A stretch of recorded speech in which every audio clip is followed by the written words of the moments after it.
नमस्कार दोस्तों, stock market studies में फिर से एक बार आपको बहुत-बहुत स्वागत है। तो आज मैं फिर से आपके सामने कुछ इंपॉर्टेंट कंपनी का अपडेट शेयर करने वाला हूँ। तो वीडियो को पूरा लास्ट तक देखिएगा और अभी तक आपने चैनल को सब्सक्राइब नहीं किया तो जरूर कर लीजिएगा। कंटिन्यूअसली इन्फॉर्मेशन और अपडेट्स पाने के लिए चैनल के ऊपर बने रहिएगा। तो चलो देख लेते हैं कौन सा कंपनी है इस वीडियो के अंदर। फर्स्ट जो कंपनी के बारे में चर्चा करूँ उसका नाम है आईडीएफसी फर्स्ट बैंक। देखिए इस कंपनी के ऊपर एक बहुत बड़ा अनाउंसमेंट आया था। उस अनाउंसमेंट के कारण शेयर में एक मैसिव जंप देखने को मिला था, मगर आरबीआई ने कुछ रूल्स को चेंजिंग किया, जिसके चलते हुए इस कंपनी के ऊपर थोड़ा-सा प्रेशराइज़ देखने को मिला है। वो न्यूज़ कौन-सा है, चलो सबसे पहले मैं आपको दिखा देता हूँ। देखिए, जो रिज़र्व बैंक ऑफ इंडिया है, मतलब आरबीआई है, वो gives note to reverse merge of IDFC and IDFC first bank. मतलब जो डील हुआ था कि IDFC and IDFC first bank को दोनों को एक साथ मार्च किया जाएगा, तो इस मार्च का डील आरबीआई ने थोड़ा-सा यहाँ पे रिवर्स कर लिया। तो इसका मतलब है कि जो एक बड़ा अपडेट आने वाले थे, वो अपडेट यहाँ पे अभी तक फाइनली सक्सेसफुली नहीं हुआ। तो पिछले एक वीडियो में बताया गया था कि आरबीआई ने कुछ इस तरीके से डील्स को कंफर्म करेंगे, तो फाइनली वो कंफर्म नहीं हुआ। तो आप कहेंगे सर इस डील कंफर्म नहीं हुआ तो इसमें कंपनी के ऊपर क्या प्रॉब्लम है? तो प्रॉब्लम कोई नहीं है। जैसे देखिए एचडीएफसी के साथ एचडीएफसी बैंक, ये दोनों जब मर्ज हुआ तब एक बड़ा मोमेंटम दोनों के ऊपर देखने को नहीं मिला था। बाद में उस दोनों कंपनी के ऊपर धीरे-धीरे करके ग्रोथ देखने को मिला। सेम टू सेम अगर आप एलटीटीएस और उसके साथ-साथ माइंडटी को देखेंगे, तो ये दोनों कंपनी को भी मर्ज किया गया। तो जब मार्च किया गया तब तो कुछ ग्रोथ नहीं था। आज आप देखेंगे दोनों कंपनी एक साथ जुड़ने के बाद अच्छा खासा ग्रोथ कर रहा है। कहने का मतलब है कि देखिए मान के चलिए मार्केट में दो ही कंपनी है, दोनों ही एक ही ग्रुप के कंपनी है। देखिए मान के चलिए मेरा दोनों बिजनेस है, दोनों business same to same categories के टाइप है। तो मैं थोड़ा सा इधर थोड़ा सा अलग कुछ प्रोडक्ट है और इधर थोड़ा सा कुछ अलग प्रोडक्ट है, बाकी सेम टू सेम प्रोडक्ट है। तो मैं क्या करूंगा कि दोनों प्रोडक्ट अगर सेम टू सेम है तो दोनों कंपनी को अलग क्यों क्यों चलाऊं, एक ही साथ मार्च कर दूं कि दोनों का फाइनेंस एक ही व्यक्ति संभलाएंगे, एक ही एम्प्लॉय दोनों कंपनी को देखेंगे। ये सारी चीज हो जाएगा तो मेरा कॉस्ट जो होगा वो कम हो जाएगा और मुझे ज्यादा एफर्ट होगा, मतलब मुझे ज्यादा मतलब उतना ज्यादा मेहनत नहीं करना पड़ेगा कि दोनों कंपनी के अंदर चल क्या रहा है। एक ही बार रिसर्च करूंगा, दोनों के बारे में पता चल जाएगा। यही कारण की वजह से मार्च किया जाता है और आईडीएफसी फर्स्ट बैंक और आईडीएफसी दोनों कंपनी का मार्जर का जो डील है वो अभी तक आरबीआई ने अप्रूव नहीं दिया। जब अप्रूव करेगा तो मुझे लगता है एक अच्छा खासा ग्रोथ हो सकता है। एक बात पता जा रहा है, the board of the IDFC first bank and IDFC have approved the reverse merger in July. तो एक बड़ा अपडेट आ सकता है फ्यूचर में। तो अभी फिलहाल के लिए उस तरीके से कुछ सिचुएशन नहीं है, फिर भी इस कंपनी के ऊपर एक शानदार तरीके से परफॉर्मेंस देखने को मिला, जिस परफॉर्मेंस के कारण इस कंपनी के ऊपर एक धमाका जैसा ग्रोथ देखने को मिला। आप देखेंगे कंपनी का डेप्थ कितना है, 7.80। अभी कंपनी की इनकम कितना है, 2400 करोड़ के आसपास। अभी कंपनी का बैलेंस शीट दिखा दूं तो आप देखेंगे तो कंपनी का जो बोरिंग्स है वो 90,000 करोड़ से 7 साल में कंपनी बढ़ के हो चुके हैं 2 लाख करोड़। तो एक अलग लेवल का ग्रोथ हुआ, एटलीस्ट डबल के आसपास कंपनी, डबल से भी ज्यादा कंपनी का बोरिंग्स बढ़ा। तो जो लोग सोच रहे हैं कि कर्जा बढ़ रहा है तो कंपनी खतरे में है, बिल्कुल नहीं है। जब कोई कंपनी अगर बैंक हो, कोई कंपनी अगर एनबीएफसी हो, तो उसका अगर कर्जा बढ़ रहा है तो एक बेस्ट पॉइंट ऑफ व्यू से उस कंपनी के ऊपर एक पॉजिटिव साइन जरूर देना, क्योंकि कर्जा बढ़ रहा है इसका मतलब कंपनी का ग्रोथ अच्छा खासा हो रहा है। अभी ये देखना है कि कर्जा लेने के साथ साथ कंपनी का प्रॉफिट भी बढ़ रहा है कि नहीं बढ़ रहा है। अगर मैं साल भर की बात करूं तो कंपनी का प्रॉफिट ग्रोथ भी हो रहा है। तो जब कंपनी का प्रॉफिट हो रहा है, प्रॉफिट का ग्रोथ भी हो रहा है, उसके साथ साथ कंपनी कर्जा भी लेते जा रहा है, तो कुछ ना कुछ ग्रोथ तो जरूर दिख रहा है। जिसके चलते है इस कंपनी के ऊपर अच्छा खासा मोमेंटम देखने को मिला। और मोमेंटम भी देखिए, सेल्स का ग्रोथ अच्छा हुआ, प्रॉफिट का भी ग्रोथ अच्छा अच्छा हुआ। और इसके बाद कंपनी का नेट प्रॉफिट भी, मतलब सीएजीआर का जो परसेंटेज मिला वो भी धमाका जैसा मिला। और सबसे इंपॉर्टेंट पॉइंट क्या है, कंपनी का कैश फ्लो। अगर देखिए कैश फ्लो, कंपनी के हाथ में जो टोटल कैश अभी आया हुआ है वो कितना है, 3,500 करोड़ के आसपास। मतलब जितना कंपनी प्रोडक्ट बनाया, उस प्रोडक्ट को बेचा, उसमें से कंपनी का कितना पैसा मिला, तो वही कंपनी के हाथ में कैश फ्लो के हिसाब से दिखेगा। तो कंपनी के हाथ में जितना कैश फ्लो दिख रहा है, क्या सही में उससे ज्यादा और कम कंपनी का प्रॉफिट है? तो अगर उससे कम प्रॉफिट है तो ठीक है, अगर उससे ज्यादा प्रॉफिट प्रॉफिट रेशियो ज्यादा है, कैश फ्लो कम है, तो थोड़ा कंपनी के ऊपर वीकनेस देखने को मिलेगा। तो हर पैरामीटर पॉजिटिव होने के कारण और उसके साथ साथ इन्वेस्टर भी इस कंपनी के ऊपर अच्छा खासा निवेश करने के कारण मैंने एक अच्छा खासा ट्रेड यहाँ पे लिया हुआ हूँ। वो ट्रेड कुछ किस किस लेवल में बना, ध्यान से इस चीज को देखना, आपको कुछ अलग लेवल का सीखने को मिलेगा। टेक्निकली चार्ट सीखने के लिए इसी तरीके से आपको सारी चीजों को ध्यान देना होगा। तो देखिए सबसे पहले मैं पैटर्न आपको दिखा रहा हूँ। कुछ 2018 में एक लेवल बना था और वो लेवल था करीबन 69 रुपीज के आसपास। उसी लेवल से एक कप बना और उसके बाद यहाँ पे क्या बना, एक हैंडल बना। और कप विथ हैंडल पैटर्न्स का जो रेंज है, उसी रेंज को अगर मार्किंग करूँ तो ऑलमोस्ट 74% के आसपास टारगेट बन रहा है। तो 74% के आसपास टारगेट बन रहा है, जो बन रहा है 120 रुपीज के आसपास। तो मैं इस टारगेट को फॉलो अप करके चल रहा हूँ। और सबसे बड़ी बात है, यहाँ पे ब्रेकआउट हुआ। ब्रेकआउट किस तरीके से हुआ, ध्यान से देखना इस चीज को। ब्रेकआउट कुछ इस तरीके से हुआ, यहाँ पे ब्रेकआउट हुआ, ब्रेकआउट कंफर्मेशन इस जगह पे हुआ। और होने के बाद देखिए धीरे धीरे करके ऊपर गए, एक स्ट्रांगली उसको रेजिस्टेंस मिला। उस रेजिस्टेंस में कुछ टाइम होल्ड किया और उसके बाद फिर से ऊपर गया और फिर से उसको रिट्रेसमेंट भी किया। कहाँ पे किया आप देख सकते हैं, रिट्रेसमेंट किया। उसके बाद देखिए धीरे धीरे करके वो आगे बढ़ रहा है। तो मेरे हिसाब से थोड़ा सा टाइम लग सकता है, अगर यहाँ पे 1 साल नहीं, अगर 2 साल भी लगे इस टारगेट को अचीव होने में तो भी मेरे लिए बड़ी बात होगा, क्योंकि 75% के आसपास टारगेट मिलेगा। इसको अगर मैं 2 साल से एवरेज करूँ तो करीबन 30% के ऊपर, 35% के ऊपर टारगेट मिल सकता है। तो बाकी आपकी क्या राय है इस कंपनी के ऊपर, जरूर कमेंट्स करके बताना। नेक्स्ट जो कंपनी है उसका नाम है डिक्सन टेक्नोलॉजीज। इसके ऊपर सबसे पहले मैं टेक्निकली चार्ट पैटर्न दिखाऊंगा। देखिए जिस बात के हम लोगों को इंतजार था कि कब टारगेट देगा, कब इसका टारगेट अचीव होगा, तो फाइनली टारगेट अचीव हो चुके हैं। और किस तरीके से पैटर्न बना था वो सबसे पहले देख लीजिए। पैटर्न कुछ इस तरीके से, shoulder cum head cum shoulder बना। मुझे एक दोस्त ने बहुत शानदार कमेंट्स किए हैं। उन्होंने कहा सर जब भी इस तरीके से क्या पैटर्न्स बने, क्या हम लोग को डायरेक्टली एंट्री लेना चाहिए? बिल्कुल नहीं। आपको एंट्री तब लेना चाहिए, पैटर्न सबसे पहले ढूंढिए।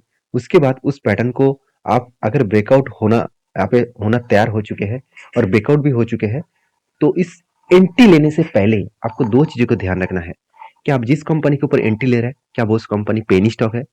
पहले वो समझ लीजिए। अगर पेनी स्टॉक है तो भी चलेगा, कोई बात नहीं, मगर कंपनी का फाइनेंशियल का ग्रोथ होना चाहिए अच्छी तरीके से। लास्ट कुछ क्वार्टर्स में अगर अच्छा खासा ग्रोथ हो रहा है कंपनी का, तो उस कंपनी के ऊपर ट्रेड बनेगा।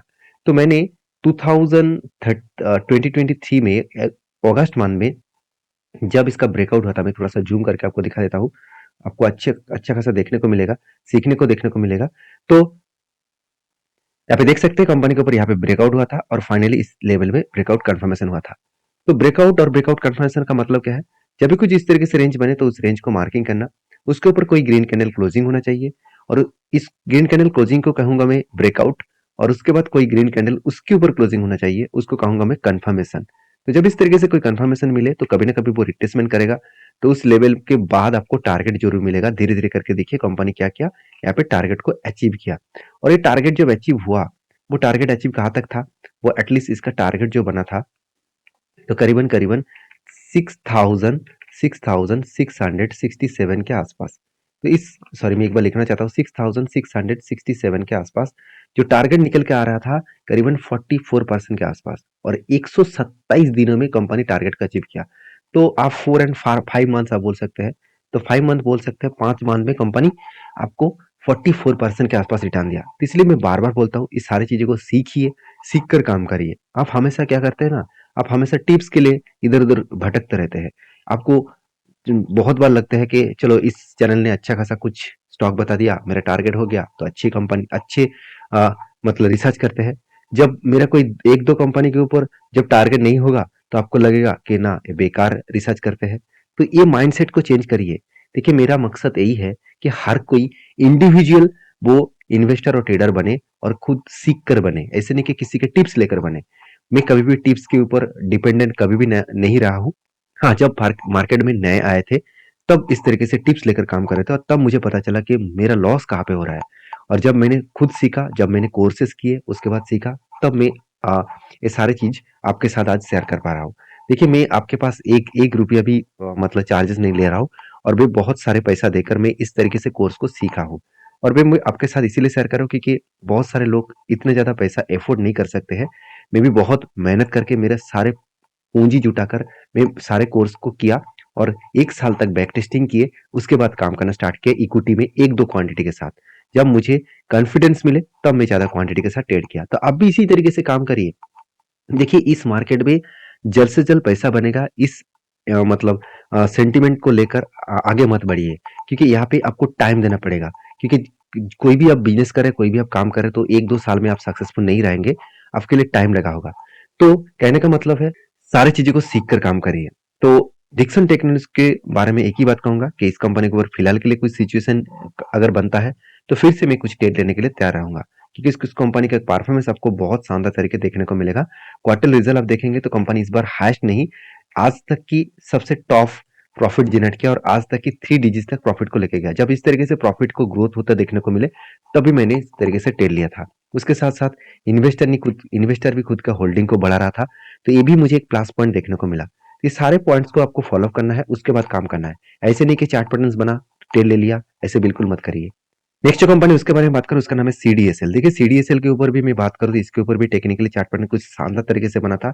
फाइनली वो टारगेट को अचीव किया तो कुछ इस तरीके से बना, क्या बना? Shoulder cum head cum shoulder. देखिए जब भी कुछ इस तरीके से shoulder cum head cum shoulder बनते हैं, इसको कहा जाता है तो reversal head and shoulder pattern. तो reversal head and shoulder pattern क्यों कहा जाता है? क्योंकि देखिए अगर actually shoulder cum head cum shoulder कुछ इस तरीके से पैटर्न्स बनना चाहिए था, तो इस तरीके से पैटर्न्स को उल्टा कर देते तो हम इस तरीके से पैटर्न्स को reversal head and shoulder pattern कहते हैं। तो जब भी कुछ इस तरीके से पैटर्न्स बने आपको दो चीजों को ध्यान रखना है। मैं अभी आपको बताया हूँ कि सबसे पहले जो लेवल्स बना है जो लेवल्स बना है उसको मार्किंग कर लेना। उस लेवल के ऊपर ब्रेकआउट होना चाहिए, ब्रेकआउट कंफर्मेशन होना चाहिए। तो जब भी ब्रेकआउट कंफर्मेशन होगा उसके ऊपर एंट्री बनेगा। और अगर ब्रेकआउट कंफर्मेशन मान के चलिए बहुत ऊपर बना है तो वेट करना, कभी ना कभी वो इस लेवल को मतलब रिटेस्ट करेगा। रिटेस्ट जब करेगा तब यहाँ पे एंट्री बनेगा और टारगेट कहाँ तक रहेगा? जो टोटली कप का साइज सॉरी जो टोटली जो ये जो हेड का साइज है वही हेड का साइज मार्किंग करके ऊपर आपको मार्किंग करना है। जो मार्किंग चलो मैं मार्किंग किस तरीके से किया जाता है वो भी मैं आपको सिखा देता हूँ, क्योंकि बहुत सारे बिगिनर्स स्टूडेंट हैं उसको भी सीखने को मौका मिलेगा। तो जब भी इस तरीके से पैटर्न्स आप ढूंढ पाए हैं तो सबसे पहले आपको यहाँ पे कुछ इस तरीके से प्राइस आपको रेंज मिलेगा। आप कहेंगे सर प्राइस रेंज कहाँ पे मिलेगा? यहाँ पे देखिए लेफ्ट साइड में मिलेगा और मैं ट्रेडिंग व्यू के वेबसाइट के ऊपर हूँ, तो यहाँ पे फ्री ऑफ कॉस्ट सब कुछ मिल जाता है। तो इसके ऊपर जाकर इस तरीके से पैटर्न्स को मार्किंग करना और यही पैटर्न को ऊपर बैठा देना, बस हो जाएगा आपका काम। और फाइनली देखिए यहाँ पे टारगेट को अचीव किया। और कितने दिनों में टारगेट को अचीव किया? अगर मैं एंट्री लेवल से टारगेट तक देखूँ तो ऑलमोस्ट कंपनी ने टारगेट दिया 43 डेज में, 1.5 मंथ के अंदर कंपनी 38% के आसपास रिटर्न दिया। इससे बड़ी चीज क्या हो सकते हैं? आप कहेंगे सर क्या हमेशा इस तरीके से रिटर्न मिलते रहेंगे? देखिए अगर कंपनी के परफॉर्मेंस में कोई कमियां नहीं है, कंपनी का अगर परफॉर्मेंस ठीक ठाक चल रहा है, कंपनी के ग्रोथ भी अच्छा खासा हो रहा है, तो आज नहीं तो कल वो टारगेट आपको जरूर देंगे। क्योंकि कंपनी में first time 100 crore cost offer किए हैं। तो आज तक कंपनी प्रॉफिट इतना ज्यादा नहीं किए थे। कंपनी के सेल्स बढ़ने के साथ साथ कंपनी का प्रॉफिट का भी ग्रोथ हुआ, अर्निंग पर शेयर भी डबल हो चुके थे। तो ये सारे कारण की वजह से मैंने क्या किया, ट्रेड लिया। तो आपके क्या राय है इस कंपनी के ऊपर जरूर मुझे कमेंट्स करके बताना। और लास्ट कुछ फ्यू डेज का डिलीवरी का परसेंटेज दिखा दूं तो डिलीवरी का परसेंटेज थोड़ा सा वीक होता देखने को मिला है, क्योंकि आप यहाँ पे देख सकते हैं डिलीवरी थोड़ा सा वीक होता देखने को मिला है। तो मेरे हिसाब से प्रॉफिट बुकिंग चल रहा है, क्योंकि जो टारगेट था वो टारगेट अचीव हो चुके हैं। तो जो टारगेट लेवल था वो अचीव हो चुके थे, इसीलिए यहाँ पे प्रॉफिट बुकिंग हो रहा है। तो आपके क्या राय है इस कंपनी के ऊपर जरूर कमेंट्स करना। नेक्स्ट जो कंपनी उसके बारे में चर्चा करूं उसका नाम है HMA agro industries limited. HMA agro industries limited के बारे में चर्चा करते हैं। इस कंपनी के ऊपर एक अलग लेवल का ग्रोथ देखने को मिल चुके हैं, क्योंकि कंपनी के अगर चार्ट पैटर्न्स के बारे में बात करें तो कंपनी के ऊपर एक धमाका परफॉर्मेंस हुआ था, करेक्शन हुआ, फिर से धमाका परफॉर्मेंस हो रहा है। तो हाई वोलेटिलिटी कंपनी है, क्योंकि कंपनी एक स्मॉल कैप टाइप कंपनी है। तो उसी बेसिस में कंपनी ने एक बहुत बड़ा अपडेट भी दिया। वो अपडेट कुछ इस तरीके से कंपनी के स्प्लिट का, तो कंपनी स्प्लिट के अनाउंसमेंट कर चुके हैं। तो स्प्लिट कब मिलेगा आप देख सकते हैं, 29 तारीख को आपको स्प्लिट मिलेगा, हर एक के बदले आपको 10 शेयर मिलेगा। तो इस कंपनी के ऊपर जो लोग स्प्लिट के लिए इंतजार कर रहे थे तो एक बार रिसर्च करना, उसके बाद काम करना, क्योंकि मेरे वीडियो में आपको सारी चीज एडुकेशन पर्पस में शेयर किया जाता है। कोई भी मेरे तरफ से बाय एंड सेल का रिकमेंडेशन नहीं है। प्लीज सारी चीजों को पढ़िए, सीखिए, उसके बाद काम करिए। तो मिलते हैं नेक्स्ट वीडियो में, तब तक के लिए अच्छे से रहिए, चैनल को लाइक करिए। मिलते हैं नेक्स्ट वीडियो में, तब तक के लिए धन्यवाद।